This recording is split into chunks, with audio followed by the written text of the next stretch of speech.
September 10th, 2020 was the first day I officially laid down seed using a spreader on the lawn. I started with the side of the house onto the west side, the backyard, and the east side of the garden. September 11th, the day after, I painstakingly spread manually peat moss to cover the seed so that it won't be taken out by birds, it won't get carried away by water, and that took about a day for me to finish. Spreading peat moss was then followed the day after, September 12th, 2 days into the project, by spraying of a pre-emergent Tenacity that has really done good work in preventing major weeds from growing and coming back. I have a separate video about the benefits of Tenacity and the proper application of Tenacity that I will put on the description box of this vlog. After all of this preparatory work in seeding and putting the pre-emergent, all one has to do is to water regularly, frequently, in good doses so that we can allow the seeds to germinate. And germinate they did. September 14, 2020, 4 days after I have initially spread all the seeds in this acre garden, we now see good growth, good germination, and good greens springing up and reaching for the light. Remember that for this project, I used the Scott's blue coated grass seeds. Not sponsored by Scott's, this vlog, but I'm pretty happy with the way all these seeds have sprouted by far.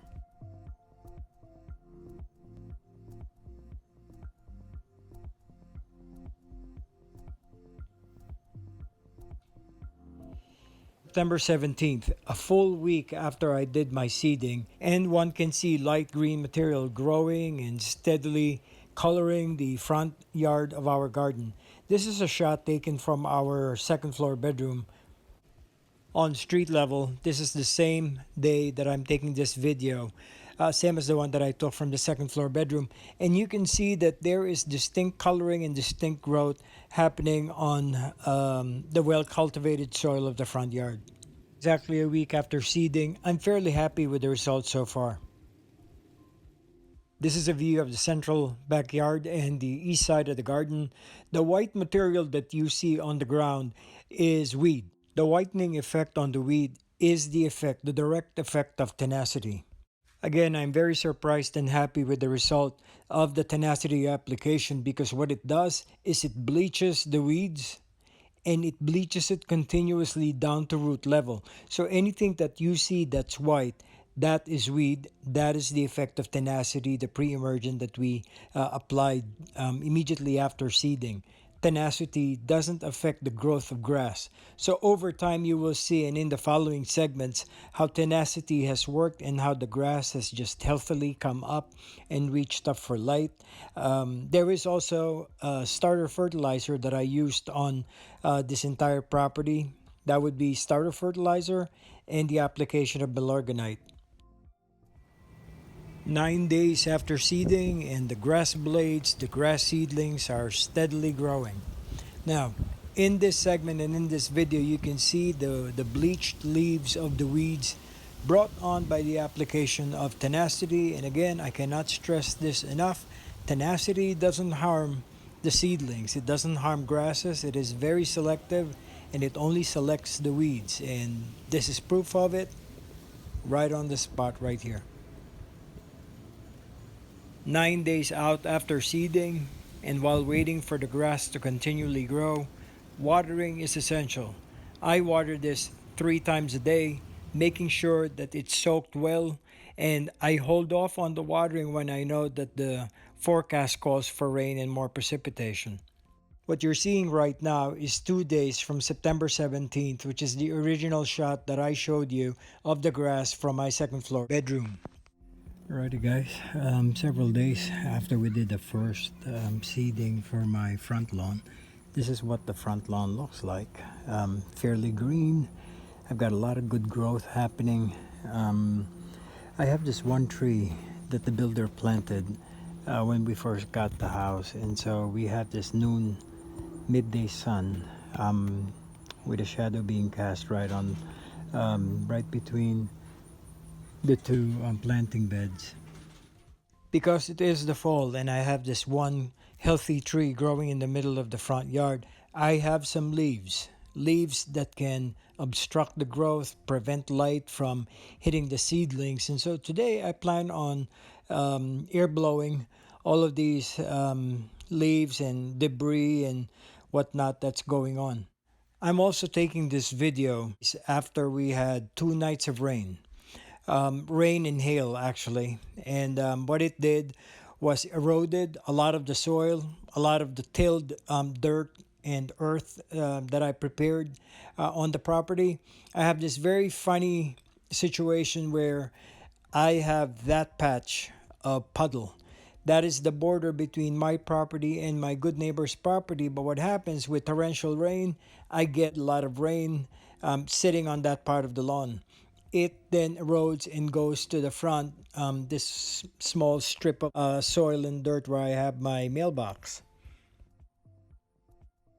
From the eastern side, taking the shot from the front of the house, I move over to the west side of the property, and this is the side of the house of the property now between my piece of land and my neighbor to the right side of my property. And as you can see, we have green, we have growth, we have good grass just getting themselves comfortable and well situated.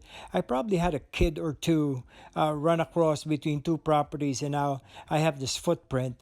They're probably playing. We live in a cul-de-sac where there's a lot of kids, and a good neighbor, but they probably mistook a step, and there you go. You have a ripped piece of turf as they were playing. There's the footprint right there. But it's all good. We just need to reseed that little area, use the garden weasel, and see how well this will grow back. Looking at all this lawn rewards and hard work, can't complain. Very happy so far. Happy with my hard work. Now let's talk about the next phase of the lawn renovation project after we get growth. 2 days of rain, and we see how my lawn has been very unlevel. We have runoff, peat moss all over the place that was carried by the water.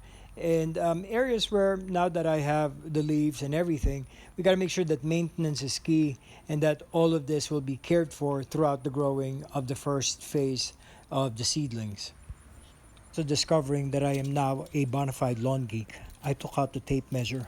I wanted to see exactly how much growth I have 18, 19 days out from the time that I did my first seeding. Here's an update on what's going on here in the back.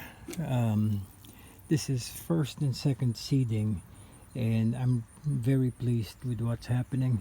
There are spots where we know puddles have formed during the last 2 storms that came through within the last week, like this patch right here.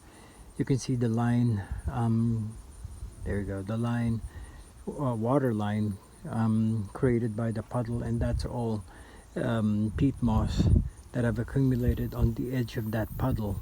Over here as well, you can still see there's a little bit more moisture happening over there.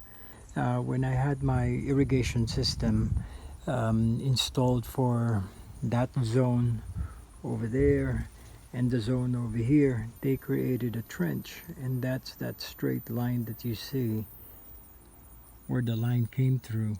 So what I'm gonna do with that, once all this grass has formed and grown, what I will do is bring in soil, sand actually. We'll bring in sand first and level the lawn. So that would be a different vlog, a different post for a different time.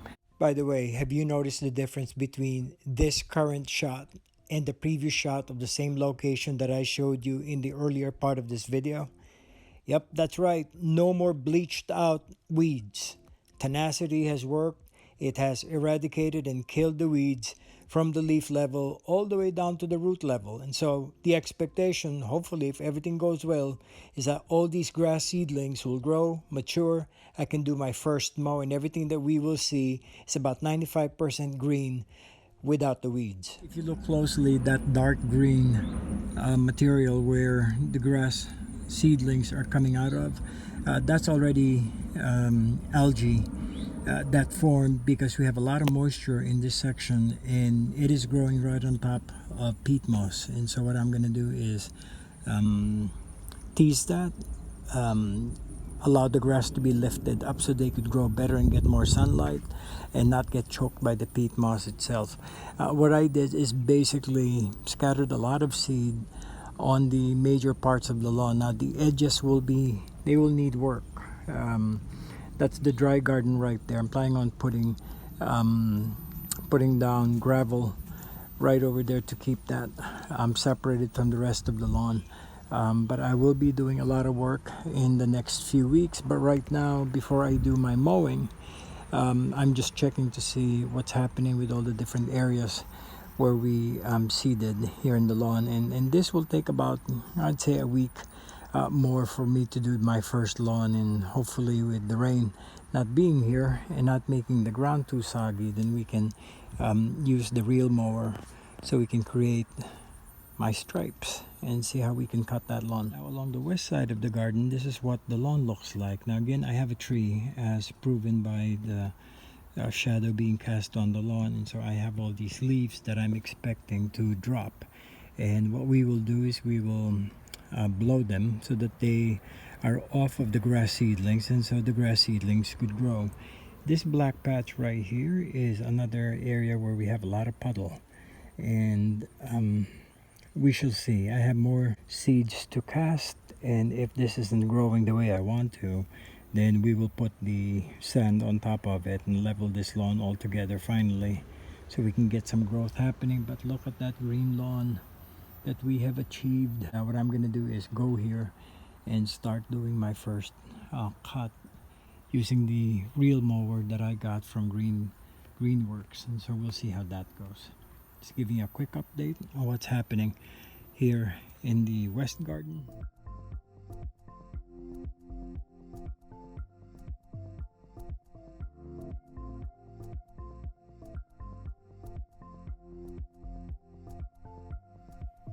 Just a short side note to tell you how much of a lawn nut I have become. On days when it's cloudy or days when there's really no rain and precipitation, yes, I hand water the new seeds. I've got this down to science where I have sections of the lawn, sections of the backyard, the east side, the west side, that I systematically water just to provide some form of moisture, not really drenched, but moisture is good, keeping the seeds nice and tucked in the peat moss, but with a lot of moisture that will keep them going for days that we have no rain. I did this once or twice during the 18 days of germination, only because I had minor problems with the in-ground sprinkler system. Pretty effective as long as I keep on top of it and I put an alarm on my phone to remind me when to do it. There were days when I did this three times a day, days when I had to do it only 2 times a day. Overall, it helped out and it bridged the gap between days when my in-ground sprinkler system isn't working. Good alternative to watering for sure. And speaking of in-ground sprinkler systems and watering, in the future I will be featuring my smart sprinkler system. And that is it for our update on my lawn renovation project. 18 to 19 days of germination, good grass growing, greening up. The next phase is to do my first mow using my new reel mower, and that'll be done and will be posted pretty soon. Thanks again guys for watching. Subscribe to Acorn Hill. This is Louie coming to you from the backyard, and we'll see you back here. Bye bye.